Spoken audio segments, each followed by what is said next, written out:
there. Let's get more on this then. We're joined via Zoom by political analyst Barry Hanyane, Professor Barry Hanyane. A very good afternoon to you, Prof. Always a pleasure to have you here on SABC News with us. Good afternoon, Flo. Good afternoon to your viewers as well. Your thoughts on Mandla Ndlovu being the new ANC chairperson in Mpumalanga? He's seen to be a Cyril Ramaphosa man, and there have been questions around, whether or not Didi Mabuza is losing grip of Mpumalanga. Those sort of questions being thrown around as I look on social media. What are your thoughts about the results as you see them? Well, Flo, it can only augur well for a new process altogether, if you want to call it that way. I think it reflects the kind of deficit that was there post-exit of Mabuza. I don't think there was a planned, concrete succession plan post-Mabuza to take over the reins of Mpumalanga. Instead, you had remnants of persons who were somewhat loyal to Mabuza, but did not enjoy too much time in the helm. Former Premier Sasekani as well, and others.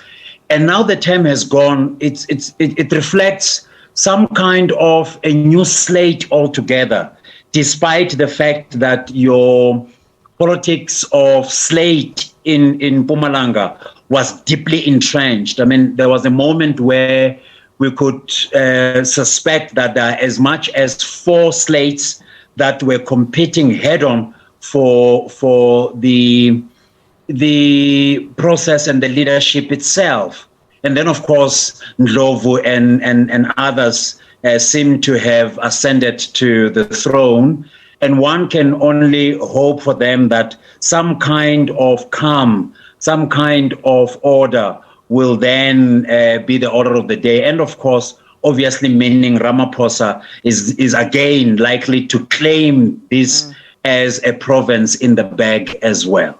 And it's interesting, you talk about the fact that you think there was no clear succession plan. And I thought it was quite interesting. The gentleman who was speaking to my colleague, Samkele Maseko, was saying that, we've given all past presidents of the ANC 2 terms. Why can't we do the same for President Cyril Ramaphosa? And I thought, that's a little bit concerning in terms of the fact that is it not about, the elective, the election process, the fact that, you win the election in a certain way, the fact that he almost made it as though one should be entitled to a second term by mere fact that they had a first term in the first place. So I wonder what you think of a statement like that one. No, the historical context, I think, it's extremely essential here, extremely imperative. If you go back to Nazareth, remember, we were all taken aback by who will Mabuza take as a position. We never understood what it meant to be a factor in the unity as he wanted us to believe. Only to arrive in Nazareth being the deputy, surprising everybody. So the question then should be asked going forward, what kind of surprises are still there, especially on the part of Didi Mabuza, to say, will he be in for campaigning? And if one has to analyze the kind of temperature suddenly in the last 2 months or so, suddenly ordinary persons, and I'm saying this very carefully, ordinary persons within the rank and file of the ANC would raise a hand and say, I can go against Mabuza, as if he has become weak over a period of time. But again, it speaks to that persona of him, of being an enigma of sorts, not being able for us to read between the lines, and no wonder why Nazareth gave us what we received in the end. And I mean, that's very important, what you're raising. I mean, and this will ultimately have an effect, of course, on the leadership and what happens during the December elective conference when that eventually does happen.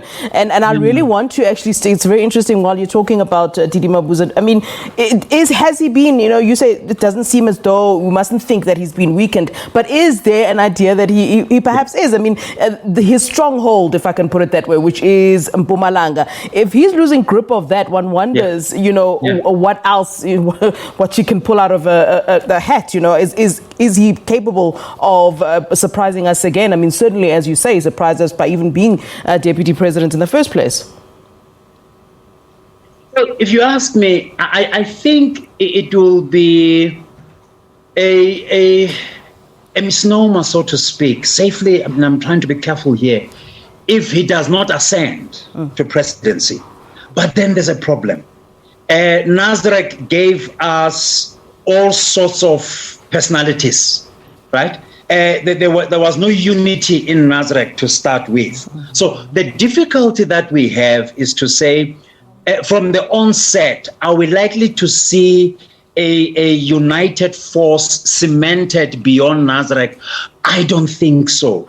You have people like Bomandashe, people like Paul Mashatile, Duarte, and others who in their own right are somewhat enjoying their own background, their own personality, political traits.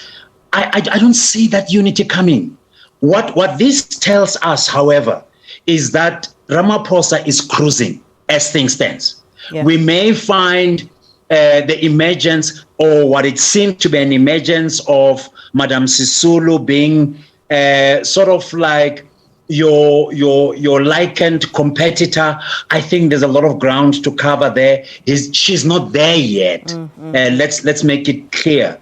What Ramaphosa is enjoying is sitting down, waiting for the last five, what's going to happen. Yeah. And he can only wish that most of these provinces are on his side, so that in the end, he doesn't have to go through the same dilemma that he experienced in Nasrec of being surrounded by persons who are not necessarily of the same ilk.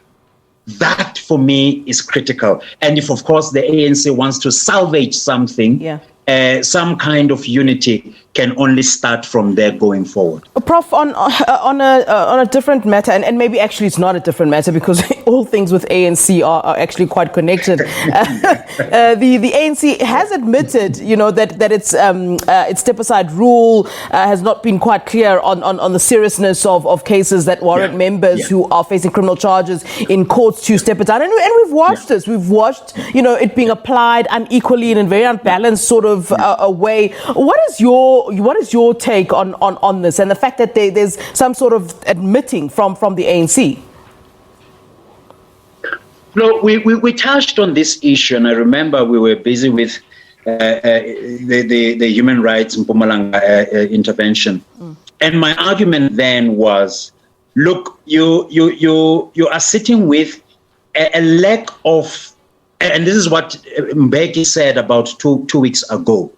In the ANC, there is this underlying bankruptcy of intelligentsia, right? People are not interested in investing in ideas and allowing a plethora of ideas to flourish, and in the process, bring this as a benefit to the organization in terms of its growth, but more so in terms of its own capacity to resolve problems. And we're sitting with this problem as things stand. There is this affinity to rhetoric, and I was listening to Ndlovu right now, the new chairperson. He was also talking about a better life for all, a better life for all. But surely this is old news now. We need to hear something new. We need to hear tangible solutions that are designed decisively in creating a change, a meaningful, purposive change at that, not just change for the sake of change. So what are you sitting on?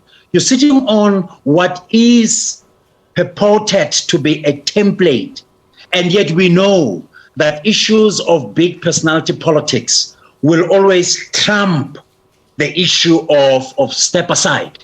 Those who feel they are bigger than their egos, as it were, will simply brush things aside, if needs be, simply declare that a particular position should be subjected to review. What happened to public leadership's servanthood that says, I'm not going to wait for Mashamba and the Integrity Commission. I will simply, like Mabuya Kulu, stand up and say, I'm stepping aside and I'm allowing process to unfold. All right. Prof, always a pleasure to have you on SABC News, sir. Thank you very much for giving us your time.